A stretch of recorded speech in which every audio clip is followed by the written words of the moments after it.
कालच आम्ही गावी आलो होतो आणि उद्या पुन्हा लगेचच आम्हाला निघायचं, त्याच्यामुळे आजचा एकच दिवस जो आहे तो आमच्याकडे आहे. आणि बघा पावसा सुरू झालेला आहे, पण गावाकडे अजिबात पाऊस नाही आहे.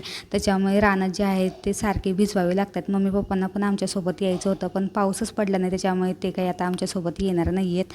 पण आशू जो आहे तो आजी आजोबांसोबत रानात निघालेला आहे. म्हटलं की जा तू पण जे आहेत एक चक्कर मारून ये. आणि तुम्ही बघू शकता ऊन केवढं कडक पडलेले, अजिबात पाऊस नाही आहे, आभाळ पण नाही आहे. ते आशू गेला होता तेवढ्यात वेळात म्हटलं की आपण पण आपलं साड्यांचं कलेक्शन जे आहे ते बघून घेऊयात. आता लवकरच जे आहे ते वटपौर्णिमा येते, त्याच्यामुळे मला एखादी साडी जी आहे ते घेऊन जायची होती तिकडे.